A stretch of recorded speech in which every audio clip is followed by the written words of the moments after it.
जय हिंद साथियों, welcome to self study classes with Sumit Jain YouTube channel में आप सभी का स्वागत है।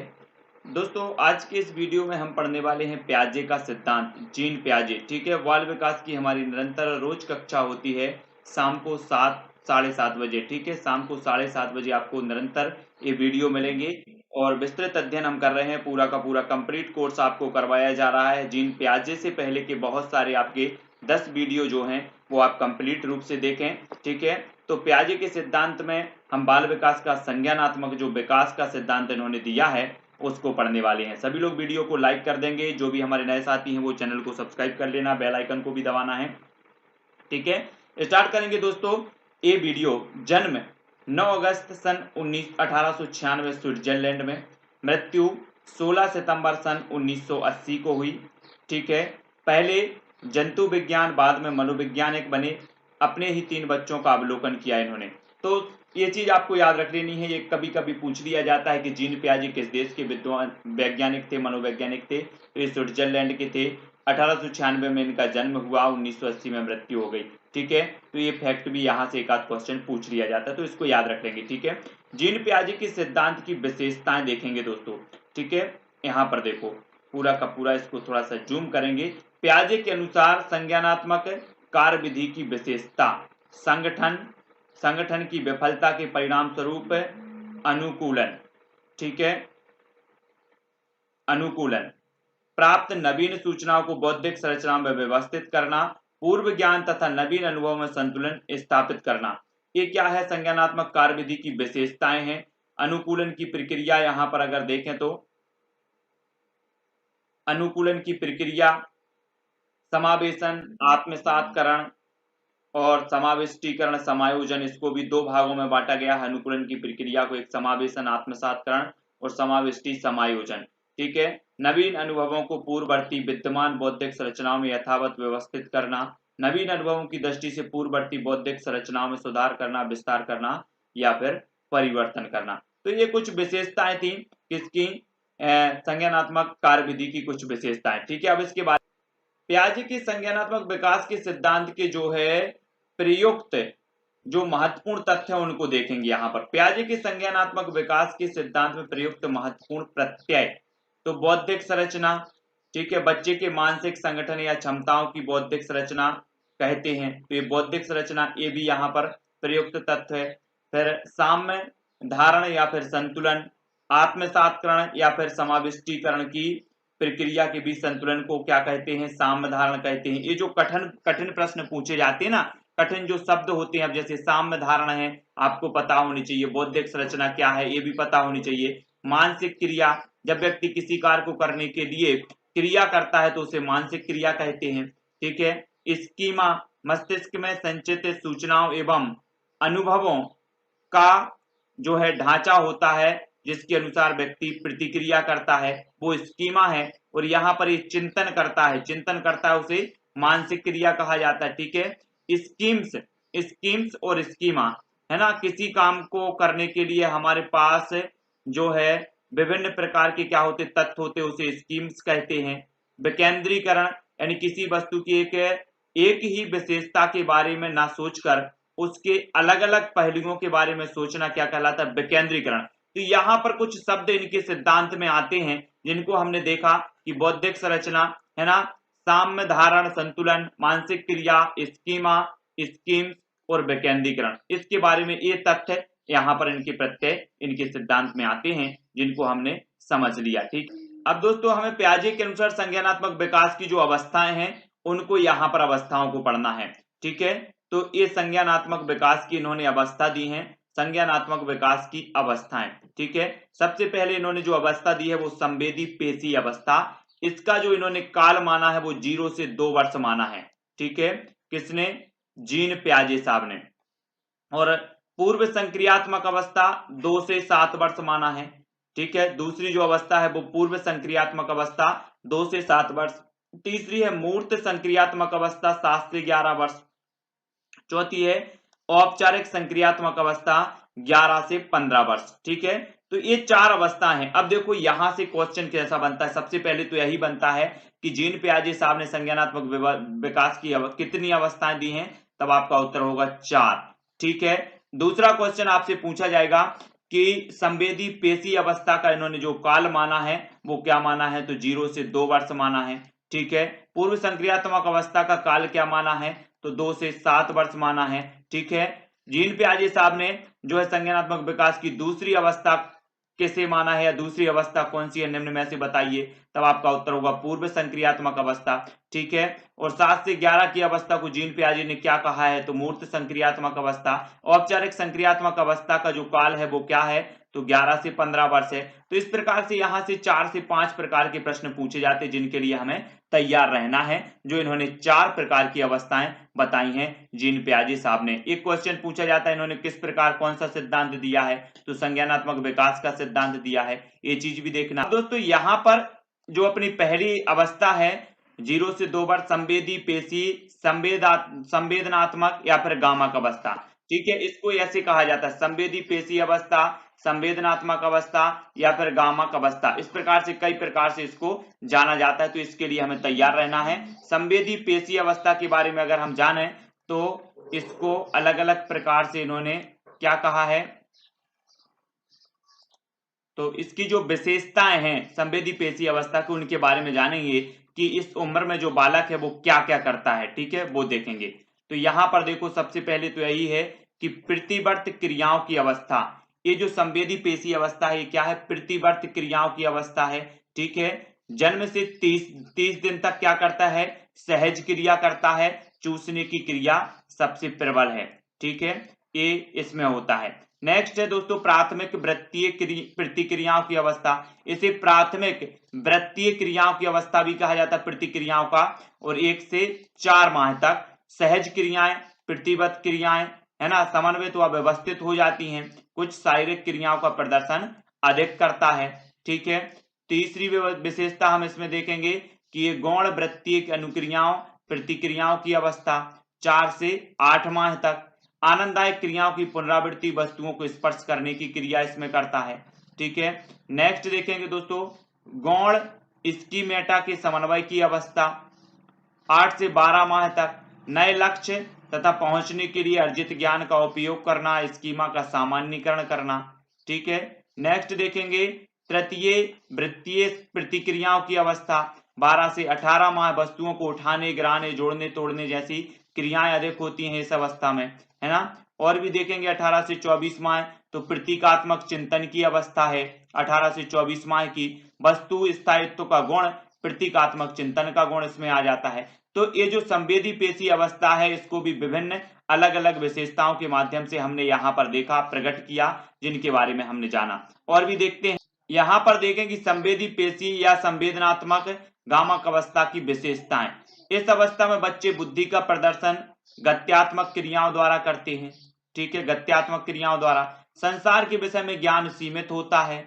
बच्चे अपनी इंद्रियों के माध्यम से प्राथमिक अनुभव प्राप्त करते हैं। बच्चों में वस्तु स्थायित्व का गुण आ जाता है। एक क्वेश्चन बनता है दोस्तों, निम्न में से बताइए किस अवस्था में जीन प्याजे साहब की कौन सी अवस्था है, संज्ञानात्मक विकास की जो सिद्धांत इसकी कौन सी अवस्था है, कौन सी जो इन्होंने जो बताई है, विकास की जो अवस्थाएं बताई हैं ऐसी कौन सी अवस्था है जिसमें बच्चे के अंदर वस्तु स्थायित्व का गुण आ जाता है, तो वो अवस्था कौन सी है, संवेदी पेशी या फिर संवेदात्मक गामक अवस्था।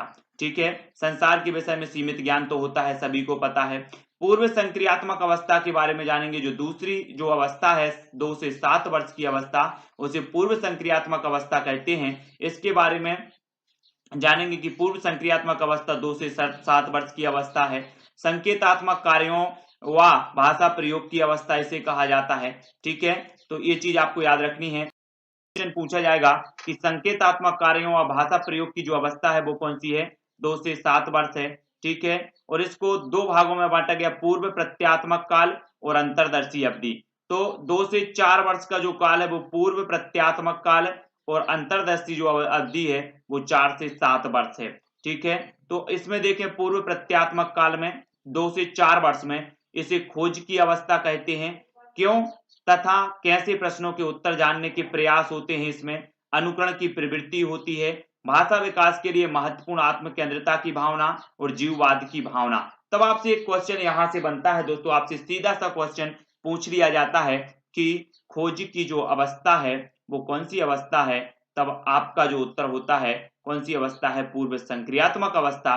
ठीक है, लेकिन अगर 2 से 4 वर्ष दिया जाता है या 4 से 7 वर्ष दिया जाता है तो आपका उत्तर होगा 2 से 4 वर्ष अवस्था खोज की अवस्था मानी जाती है।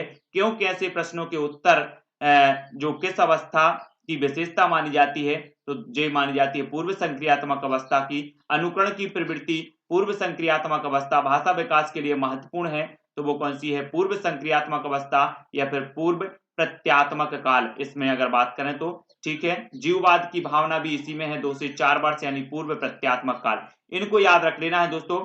अंतरदर्शी अवधि में देखें तो 4 से 7 वर्ष, यानी कि इसमें अतार्किक चिंतन, ठीक है, बिना किसी तर्क के किसी बात को स्वीकार कर लेना, जोड़ घटाना गुणा व भाग की समस्याओं का समाधान करना, प्रत्यक्षतः दिखाई देने वाली वस्तुओं पर आधारित चिंतन करना, विचार प्रक्रिया की अविलोमीयता। तो ये विशेषता है, यहाँ से सीधे क्वेश्चन आपसे बनते हैं। अगर आपने ये अच्छे से पढ़ लिया है और आपको समझ में आ रहा है तो निश्चित ही आपसे यहाँ से क्वेश्चन गलत नहीं होने वाला है।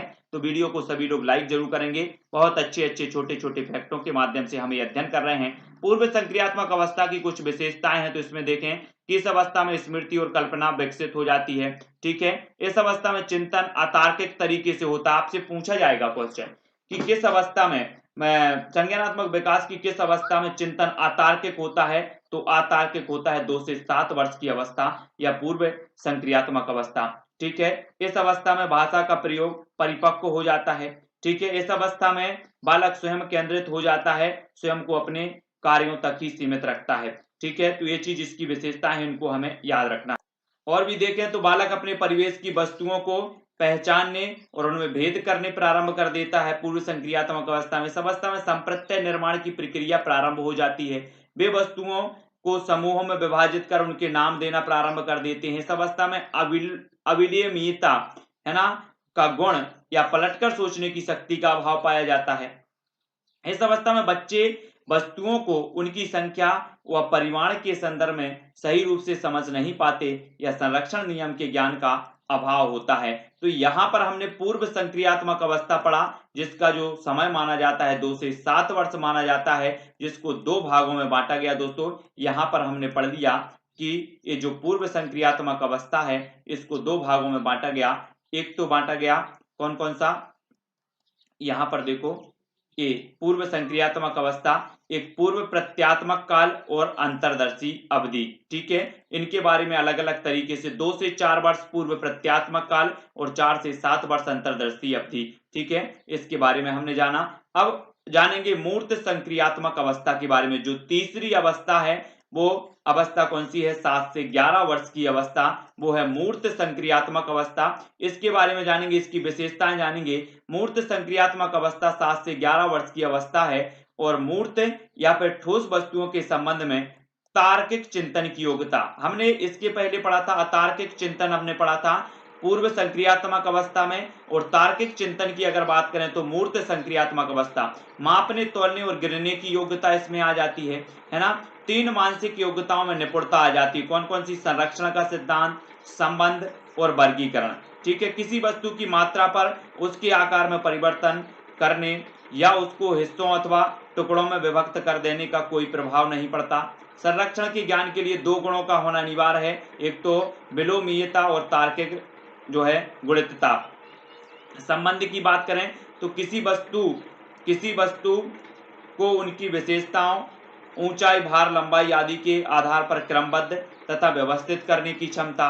वर्गीकरण में वस्तुओं के गुण के आधार पर वर्गों या उपवर्गों में बांटने की क्षमता इसमें आ जाती है। तो इसमें आपको याद रख लेना है कि ये चिंतन की योग्यता इसमें आ जाती है, तार्किक चिंतन की योग्यता। ठीक है, मापने तोलने और गिनने की योग्यता आ जाती है ना। 3 मानसिक योग्यताओं में निपुण हो जाती है, एक संरक्षण का सिद्धांत, संबंध और वर्गीकरण। ठीक है, किसमें, मूर्त संक्रियात्मक अवस्था में। सबसे पहला प्रश्न तो यहीं से ये पूछा जाता है आपसे कि तार्किक चिंतन का विकास किस अवस्था में होता है जीन पियाजे की, तो आपका उत्तर होगा मूर्त संक्रियात्मक अवस्था, जिसका समय माना जाता है 7 से 11 वर्ष। ठीक है, इसको याद रख लेना है। इसके बारे में और भी जो महत्वपूर्ण फैक्ट हैं उनके बारे में देखते हैं। देखो, मूर्त संक्रियात्मक अवस्था के कुछ तत्व हैं, उनके बारे में जाने। मूर्त संक्रियात्मक अवस्था के तत्व हैं, एक तो संरक्षण का सिद्धांत, संबंध और वर्गीकरण। ठीक है, इसको दो भागों में बांटा गया, विलोमिता और तार्किक गुणदत्ता। ये मूर्त संक्रियात्मक अवस्था के कुछ तत्व हैं। मूर्त संक्रियात्मक विकास की अवस्थाएं देखो, इस अवस्था में आत्म केंद्रित विचारों में न्यूनता आने लगती है। आत्म केंद्रित विचारों में आपसे सीधा क्वेश्चन बनेगा कि किस अवस्था में आत्म केंद्रित विचारों में न्यूनता आने लगती है, तो वो मूर्त संक्रियात्मक अवस्था है। इस अवस्था में मूर्त समस्याओं का समाधान बच्चे ढूंढने में सक्षम हो जाते हैं, किंतु अमूर्त समस्याओं के विषय में वे नहीं सोच पाते। किसमें? मूर्त में। मूर्त समस्याओं का समाधान बच्चे ढूंढने में क्या हो जाते हैं? सक्षम, लेकिन अमूर्त समस्याओं के विषय में वे नहीं समझ पाते। ठीक है, इस अवस्था में भी चिंतन में क्रमबद्धता की कमी रहती है। इस अवस्था में बच्चे गणित पढ़ने और गिनती करने में रुचि लेने लगते हैं। दो वस्तुओं में कौन सी वस्तु छोटी है, कौन सी बड़ी, इस प्रकार के संबंध जो है बच्चे समझने लगते हैं। इस अवस्था में बच्चे यथार्थवादी और अधिक व्यवहारिक होते हैं। इस अवस्था के बच्चों में विलोमीयता और संरक्षण के नियम का ज्ञान होता है। ठीक है, ये मूर्त संक्रियात्मक अवस्था की कुछ विशेषताएं थी जिसके बारे में हमने जाना। औपचारिक संक्रियात्मक अवस्था की बात करें तो ये जो चौथी अवस्था है जीन पियाजे की, और ये औपचारिक संक्रियात्मक अवस्था 11 से 15 वर्ष इसका समय माना जाता है। इसमें देखें तो चिंतन में पूर्ण क्रमबद्धता, ठीक है, समस्या समाधान क्षमता का विकास, अमूर्त तथ्यों के संबंध में तार्किक चिंतन की योग्यता और प्रतीकात्मक शब्दों, रूपकों, उपनामों आदि का बोध। सीधा क्वेश्चन आपसे पूछा जाएगा दोस्तों कि चिंतन में पूर्ण क्रमबद्धता जो आती है वो कौन सी अवस्था में आती है, तब आपका उत्तर होगा औपचारिक संक्रियात्मक अवस्था में। ठीक है, समस्या समाधान की क्षमता का विकास कौन सी अवस्था में होता है, तो औपचारिक संक्रियात्मक अवस्था में।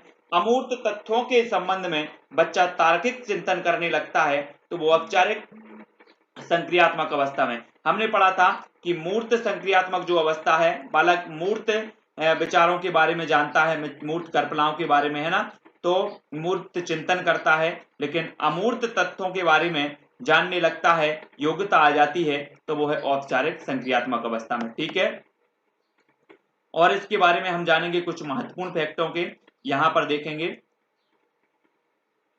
ये हैं आपके कुछ महत्वपूर्ण परीक्षा उपयोगी तथ्य, आपसे क्वेश्चन जो बनते हैं उसके बारे में यहां पर हम जान लेंगे, है ना।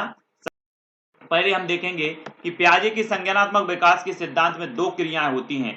सबसे पहली तो होती है समावेशन और दूसरी होती है समायोजन। ठीक है, ये दो क्रियाएं होती हैं।